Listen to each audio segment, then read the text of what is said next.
Hello friends, आपका welcome है। और आज हम स्टार्ट कर रहे हैं ट्रेजर ट्रोव की सेकंड पोएम, जिसका नाम है द कोल्ड विद इन, जिसके राइटर हैं जेम्स पैट्रिक किन्ने। ये पोएम बोर्ड के पर्सपेक्टिव से बहुत इंपॉर्टेंट हो जाती है, लेकिन इस पोएम की ये वर्डिंग्स को पढ़ने से पहले आपको ये जो साइड में राइटर के बारे में दिया हुआ है ये नोट, इसको भी ज़रूर पढ़ना चाहिए। इससे आपको पोएम किस बेसिस पे लिखी गई है, इसमें क्या एलिमेंट्स मिल सकते हैं, उसका आपको पता चल जाएगा। तो अपनी पोएम को हम स्टार्ट करते हैं। इस पोएम को स्टार्ट करने से पहले मैं आपको एक शॉर्ट समरी देना चाहूँगी। इस पोएम में 6 लोग होते हैं जो एक बहुत कोल्ड एनवायरनमेंट में फंस जाते हैं, और वो 6 लोग एक फायरवुड के आसपास चारों ओर बैठकर अपने हाथ जिसके अपने बॉडी को वार्मथ दे रहे होते हैं, जिससे कि उनको ठंड ना लग जाए, क्योंकि वो बाहर इतनी ठंड थी कि वो बाहर किसी कंडीशन में आए हुए थे, वो वहाँ फंस जाते हैं, वो ट्रैवल नहीं कर पाते हैं, अपने घर नहीं जा पाते हैं, इसलिए वो लोग एक साथ बैठे हुए थे। और इस पोएम का बेसिस ये है कि इस पोएम में राइटर ने लोगों के सेल्फिश नेचर और प्रीजुडाइज नेचर को दिखाया है कि कैसे कोई भी इंसान दूसरों के प्रॉफिट के लिए कंट्रीब्यूट नहीं कर रहा है आज के वर्ल्ड में।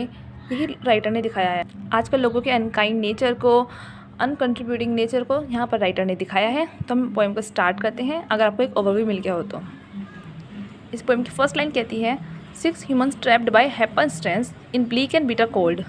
मैंने जैसे आपको बताया था, इस पोएम में 6 लोग होते हैं जो अलग अलग रिलीजन, अलग अलग कास्ट, अलग लेवल से बिलोंग करते हैं। जैसे कोई गरीब होता है, कोई अमीर होता है, इसमें ये चीज़ें दिखाई गई हैं।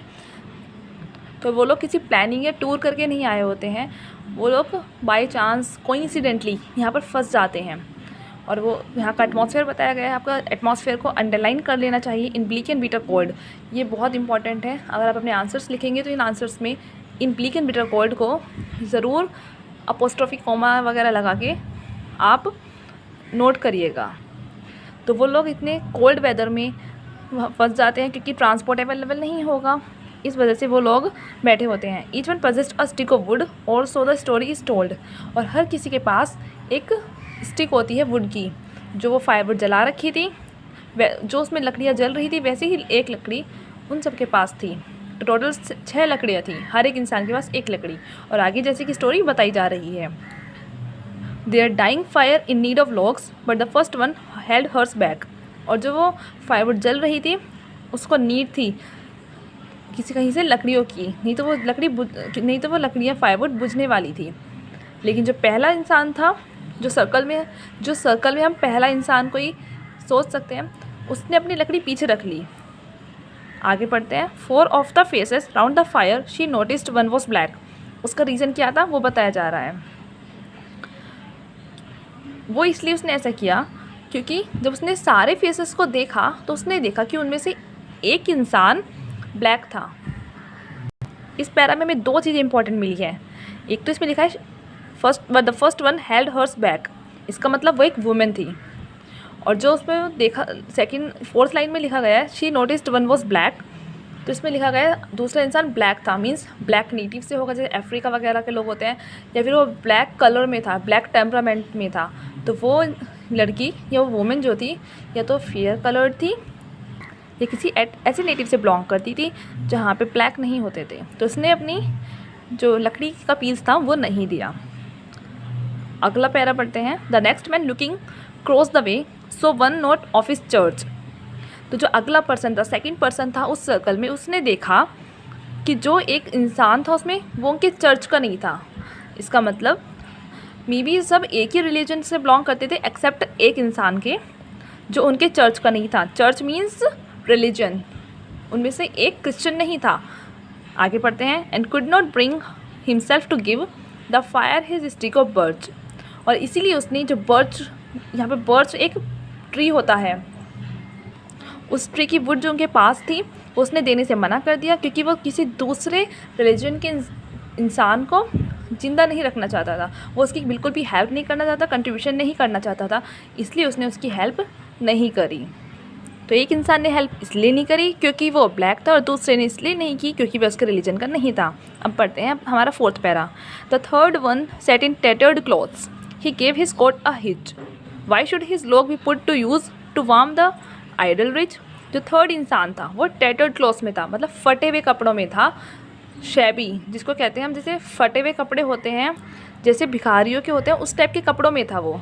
तो इसलिए और उस जो वो इंसान था वो अपने कपड़ों को बहुत ज़्यादा हिच करके, मतलब बहुत कस के पकड़ कर पहना हुआ था उसने। वो इसलिए पहना हुआ था क्योंकि उसको ठंड लग रही थी। तो उसने भी ये सोचा कि उसकी लोग को, जो उसके लकड़ी का पीस था, उसे किसी दूसरे इंसान को वार्मथ देने के लिए क्यों दिया जाए। To warm the idle rich means उसने किसी दूसरे को, उसने वो फायरवुड में अपनी लोग इसलिए नहीं डाली क्योंकि वो किसी अमीर को हेल्प नहीं करना चाहता था, रिच को हेल्प नहीं करना चाहता था। Out of grudge he didn't help the rich people and so himself. इस पोएम में एक और बात ध्यान देने लायक है, ये जो पोएम लिखी गई है द कोल्ड विद इन, जो ये सब लोग मरे हैं ये बाहर की कोल्ड से नहीं मरे, जो टेम्परेचर बहुत डाउन था, बहुत ठंड थी, बहुत ब्लीक और बिटर कोल्ड थी, वो सब इसलिए मरे क्योंकि उनके अंदर कोल्ड थी, उनके अंदर प्रिजुडाइसमेंट था, उनके अंदर सेल्फिश नेचर था। तो यहाँ पे उस गरीब इंसान ने भी किसी दूसरे अमीर इंसान की हेल्प करने के लिए नहीं सोची। हमारी अगला पैरा है the rich man just set back and thought of the wealth he had in store. और जो अगला इंसान था, अमीर इंसान, वो बैठा हुआ था और वो सोच रहा था कि उसके पास कितनी वेल्थ है उसके स्टोर में, उसके बैलेंस में, उसके अकाउंट में, उसके बैंक वगैरह में, जिसके बारे में सोच रहा था बैठे हुए। And how to keep what he had earned from the lazy shiftless poor. वो जो अमीर इंसान था वो गरीब इंसान के लिए सोच रहा था कि कैसे इस गरीब इंसान को उसके लेजी शिफ्टलेस, ये पुअर जो मतलब वो यहाँ पे ये जो थर्ड पैरा वाला इंसान है जो टैटर्ड क्लॉथ में बैठा था, उसके बारे में बताया जा रहा है कि lazy shiftless poor means lazy in the sense अगर वो लेजी नहीं होता तो वो इंसान भी, टैटर्ड क्लॉथ वाला इंसान भी उसके जितना ही अमीर हो जाता। शिफ्टलेस पुअर जो मतलब ये भी लेजीनेस को ही शो किया गया है, लेजीनेस के लिए एक वर्ड यूज़ किया गया है। तो वही सोचता है कि अगर वो अपनी लोग की वोट देगा क्योंकि पास बहुत पैसा है, और अगर ये लोग फिर बाद में, इन सबको लग तो रहा था ये लोग बच जाएंगे, और अगर ये लोग जब बच जाएंगे तो फिर जब अपने घर जाएंगे तो ये जो गरीब इंसान था जो टैटर्ड क्लॉथ में था, उसकी नज़र इस अमीर इंसान की प्रॉपर्टी पे आ जाएगी क्योंकि किसी ने अपनी लोगो वोट नहीं दी और इस इंसान ने अपनी लोगो वोट दी थी। ये अमीर है, इसका बहुत पैसा है और ये इंसान इसके पैसे का फ़ायदा उठाना चाहेगा, हड़पना चाहेगा, इस तरह इसलिए सोचा और इसलिए इसने भी अपना जो भी लोगो वोट था वो नहीं दिया। अगला पैरा हमारा कहता है the black man's face bespoke revenge as the fire passed from his sight, for all he saw in his stick of wood was a chance to spite the white। मैंने बताया था कि जो एक लेडी थी, जो ये सेकंड पैरा वाली लेडी थी, उसने लोगो वुड इसलिए नहीं थी क्योंकि उनमें से एक ब्लैक था, तो वो ब्लैक इंसान ये है। उस ब्लैक इंसान ने देखा जैसे आग जा रही थी, बुझने को हो रही थी, अभी चांसेस थे वो जल जाती, पर वो अच्छे से जल भी रही थी भी, बस कुछ टाइम बाद वो बुझ भी जाती। तो उसने देखा कि अगर वो अपनी लोगो वुड क्यों दे, यही मौका है जो वाइट इंसान है उससे रिवेंज लेने का। उसने भी आउट ऑफ ग्रज ये लोगो वुड नहीं दिया जिससे कि वह उसका बदला ले सके, लेकिन वह ये भूल गया कि अगर वो वाइट इंसान मरेगा ठंड से तो वो भी ठंड से मर जाएगा, उसने ये बात नहीं सोची। अगला पढ़ते हैं the last man of this fold on group did not accept for gain, giving only to those who give was how he played the game. ये जो लास्ट इंसान था इसमें हमें ध्यान देना, ये पॉलिटिक्स टाइप का था। पॉलिटिशियंस जैसे कि होते हैं कि हमें दूसरों का फ़ायदा किसी न किसी चीज़ के प्रॉफिट में करते हैं, एक्सचेंज में करते हैं, या तो वो मनी एक्सचेंज करते हैं या फिर वो कोई गुड एक्सचेंज करते हैं, अपना कोई काम लेते हैं तब करते हैं। तो यहाँ पे यही दिखाया गया है कि ये जो 6th पर्सन था इसने अपनी fold on group, fold on का मीनिंग होता है अकेला, एलोन। मैंने यहाँ पे वर्डिंग साथ में लिख दी थी जिससे कि जो हार्ड वर्ड्स हैं उनका मीनिंग आपको साथ में पता चलता जाए। और नॉट, यहाँ पे नॉट उन्होंने राइटर ने दूसरा नॉट लिख रखा है, ये भी एक बहुत इंपॉर्टेंट वर्डिंग हो गई है। इसने भी ये सोचा कि उसको ही देना चाहिए जो उसको कुछ दे, पॉलिटिशियन टाइप का बिहेवियर हो गया है और ऐसे ये पूरा गेम खेला गया है। ऐसे जो 6 पीपल थे इन्होंने ये गेम खेला, किसी ने किसी को वुड नहीं दी। Their logs held tight in their still hands was proof of human sin. They did not die from the cold without, they died from the cold within। और जो ये होता ये है कि बाद में 6 के 6 लोग मर जाते हैं और बाद में जब डेथ हो जाती है इनकी, तो इनके डेथ में भी इनके जो लोग थी ये बहुत अपने टाइट हैंड से इन्होंने पकड़ी हुई थी लोग और वुड को, जैसे कि अब भी छोड़ना नहीं चाहते थे। ये दिखा रहा था कि ह्यूमन सिन, कि ह्यूमन कैसे होते गए हैं, ह्यूमन का नेचर कैसा होता गया है, ह्यूमन कितने पापी होते जा रहे हैं यहाँ पे शो किया गया है। और वो लोग कोल्ड विदाउट, बाहर के टेम्परेचर से नहीं मरे, बाहर बहुत लो टेम्परेचर उससे नहीं मरे, वो लोग मरे थे क्योंकि उनके अंदर कोल्ड थी, वो अंदर से प्रेजुडाइजमेंट से भरे हुए थे, वो अंदर से सेल्फिश थे। इसलिए मैंने यहाँ पे एक शॉर्ट समरी प्रिपेयर की है, देखिए वैसे मैंने शॉर्ट में लिख दिया है जो भी इम्पोर्टेंट बातें थी। जैसे कि फर्स्ट वुमेन ने नहीं दिया था, रीज़न था ब्लैक को देखकर। सेकंड ने नहीं दिया था, ये देखकर कि वो दूसरे रिलीजन का है, उसके चर्च का नहीं है, इट मीन्स वो क्रिश्चियन नहीं है, कि वो क्रिश्चियन नहीं है इसलिए।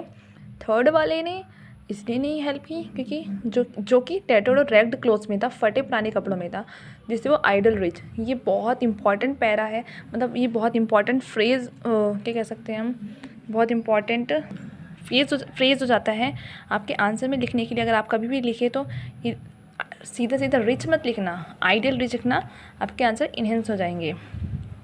और जब भी आप लिखे पुअर तो ये ज़रूर लिखना कि in who was in tattered and ragged clothes, ये आपके आंसर का इंप्रेशन बढ़ाता है। फोर्थ वन, जैसे कि जो उसने इसलिए हेल्प नहीं की क्योंकि वो पुअर, कैसे पुअर को, लीजी और शिफ्टलेस पुअर, जैसे यहाँ पे दे रखा है पोएम में। ये जो फ्रेज़ है इसको आप ज़रूर यूज़ करना अपने आंसर्स में। और जो फिफ्थ वाला था वो खुद ब्लैक था, उसने आउट ऑफ रिवेंज नहीं हेल्प की। और सिक्स्थ वाले ने exchange type of political views का था, वो किसी एक्सचेंज के केस में ही हेल्प करता था। यहाँ पे इंपॉर्टेंट पॉइंट जो पोएम से हम फाइंड कर सकते हैं वो है लॉग ऑफ वुड जो थी वो बर्च ट्री की थी, और जो टेम्परेचर था इट मीन्स यहाँ पे बर्च ट्री थे, वो बर्च ट्री के आसपास थे, वहाँ से उन्होंने अपनी वुड उठाई होंगी इस तरह से। और जो टेम्परेचर था वो बहुत ज़्यादा कोल्ड था। अगर आप बताओ कि वो कैसे टेम्परेचर में थे, किस रीज़न में थे, वो पूछेंगे तो आप बता देना इन ब्लिक एंड बिटर कोल्ड। उसमें लिखना आप ये फ्रेज़ ज़रूर लिखना है, ऐसे नहीं लिखना in that and cold, very cold atmosphere. You should write in bleak and bitter cold, this will give a grand enhancement to your answer. अगला है died due to cold within इन, वो कोल्ड विद इन की वजह से मरे थे, cold without की वजह से नहीं। और इस पोएम में दो फीलिंग्स इन्वॉल्व हैं, एक तो टू कॉज हार्म और सेकेंड वाली not trusting other person. Writer के नोट से हमें ये भी पता चलेगा कि इसमें यहाँ पे दिया हुआ है the fire douse out in the morning, all 6 of them are found frozen to death, each clutching even in death, a log that could have so easily save their lives if only they had overcome the petty barriers of class, race and religion that divided them। यहाँ पे class, race और religion ये भी answers में लिखने के लिए बहुत इंपॉर्टेंट पॉइंट है, और ये हमें इस 7th पैरा का मीनिंग बताएगा यहाँ पे पोएम पढ़ने से पहले ही। और अगर आपको 1 लाइन में लिखना है तो रेस, रिलीजन, कास्ट, एथनिसिटी और जेंडर के बेसिस पे डिस्क्रिमिनेशन किया था, और वो लोग सेल्फिश, अनकोऑपरेटिव और ग्रज कीपिंग पीपल थे। तो इस पोएम की समरी पूरी हो चुकी है। अगर आपको वीडियो हेल्पफुल रही हो तो इसको वीडियो को लाइक करना ना भूलें और चैनल को सब्सक्राइब करके बेल आइकन ज़रूर प्रेस करें। Thank you.